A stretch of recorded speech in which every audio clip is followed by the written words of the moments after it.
So welcome to Math 098. We're going to start capturing video. You'll notice that I'm actually starting with section 2. Section 1 is sort of just like why do we need math and things like that. So I think it's just best to jump right into section 2. And some words that we need to know before moving forward is what a variable is. And a variable is just any symbol that represents a number.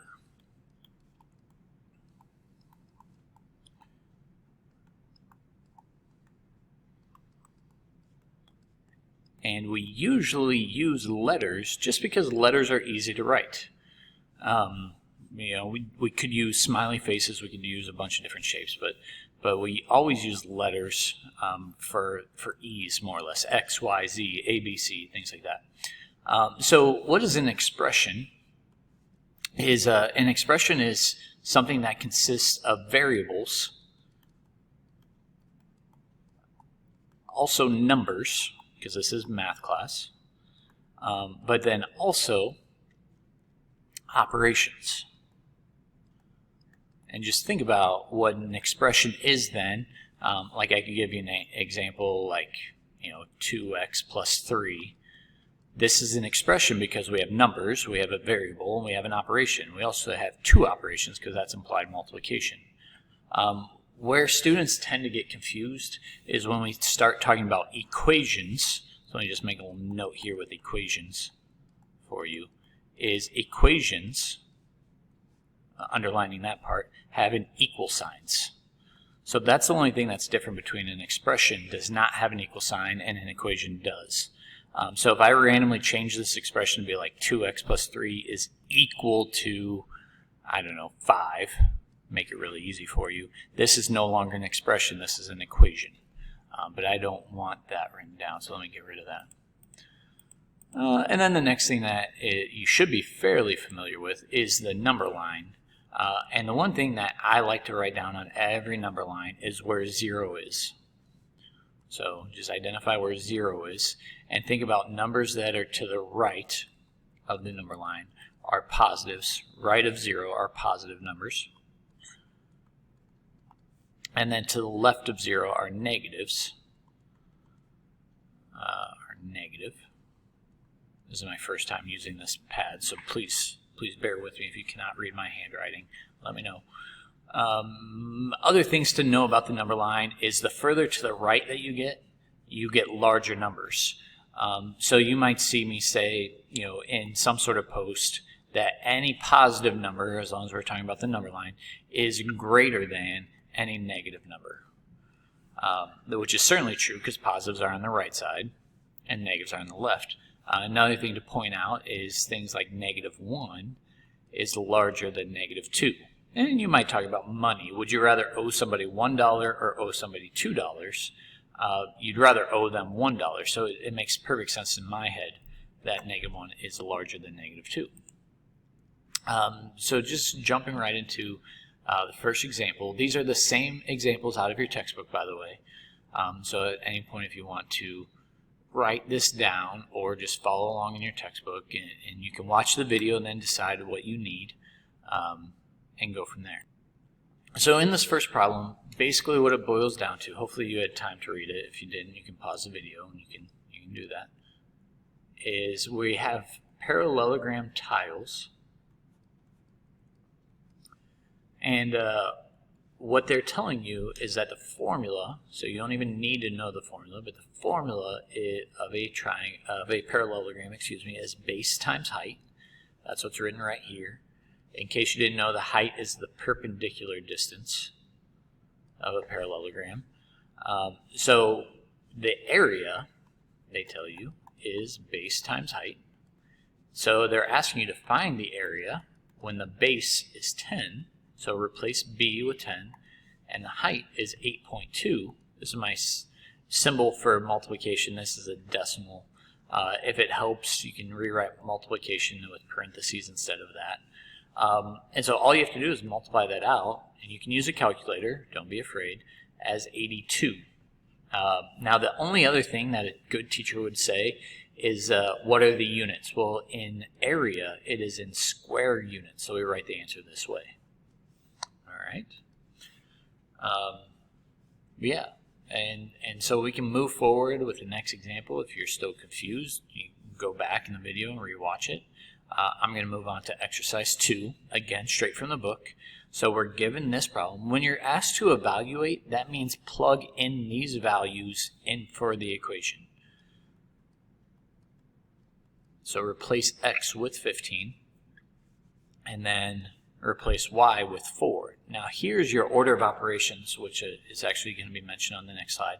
If you use a calculator, it will do the order of operations for you. Otherwise, you should know to multiply before you subtract. So 3 times 15 is 45, and then subtract off 4 to get 41 is the answer. So when you evaluate, you're actually plugging in and you're getting the final answer. Perform the order of operations. So this next slide, I believe, is probably new for you. So there's a lot of definitions here, and I might have to pause the video and create a second video to get through all of these notes. So if you're unfamiliar with sets of numbers, that is any collection. A set is a collection of items, and since we're talking about numbers, this is a collection of numbers. So the elements are the specific numbers that we're talking about. Since we're talking about sets of numbers, we're talking about a collection of numbers. The elements are the specific numbers. The specific numbers, which right now probably doesn't make sense, but it'll make sense once I give you natural numbers. So sometimes we use a double barred n, looks something like that. So it kind of looks like an n, but then we put a second bar on the left side here. And those numbers, we use braces for sets, start at 1, and they count up 2, 3, 4, and we go to infinity.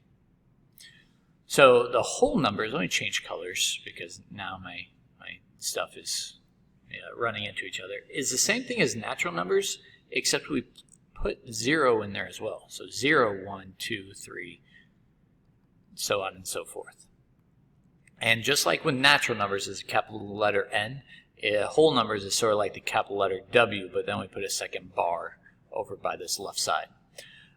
So integers, let me change colors again, let's go with black.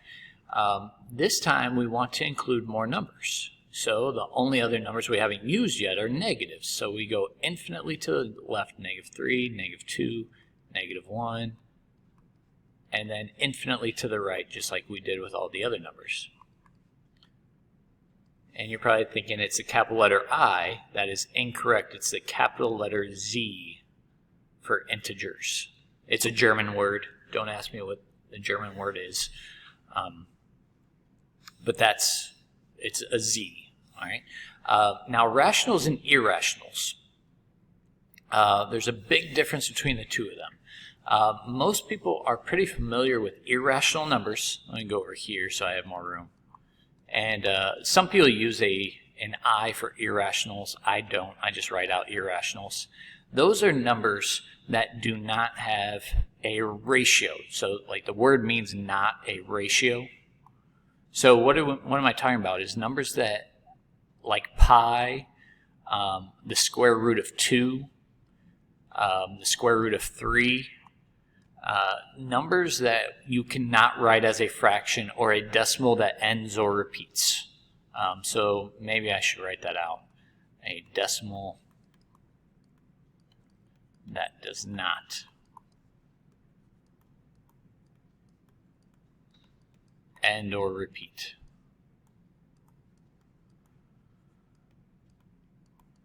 Which brings me to the rational numbers. I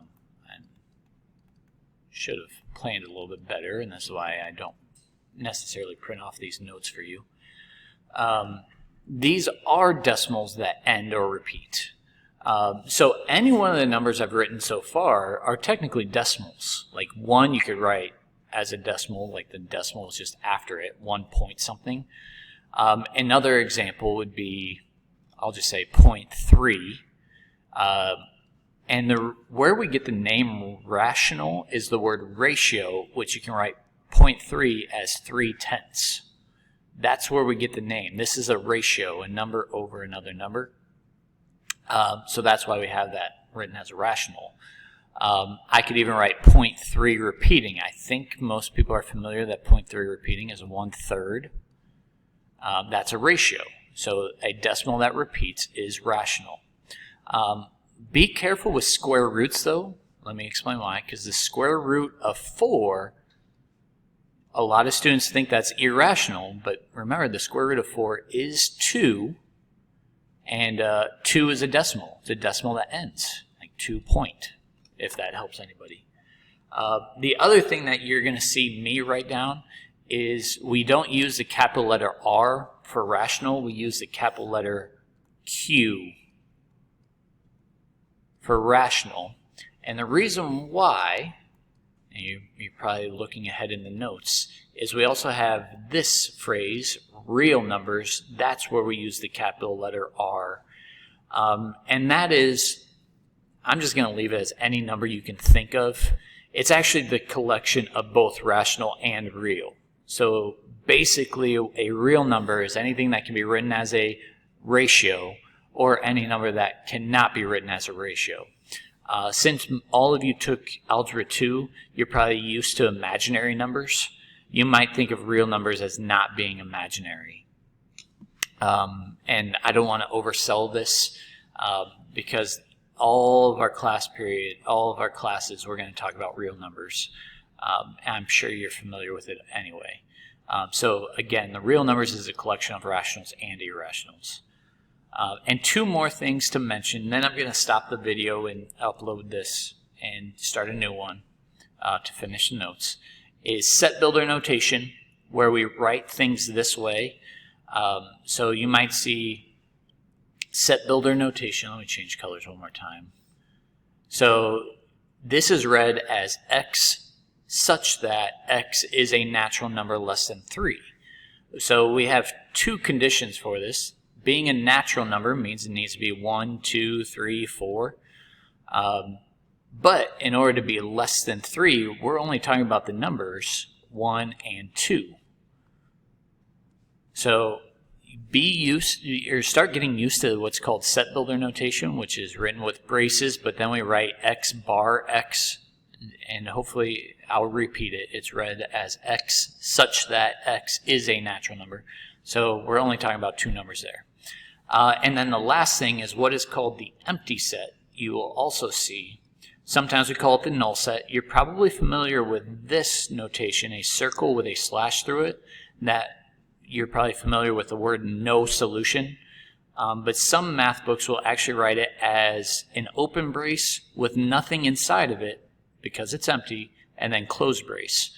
So if you're used to seeing this for no solution from Algebra 2, you might hear me call it the empty set. So I'm going to stop the video here and continue with my examples here shortly.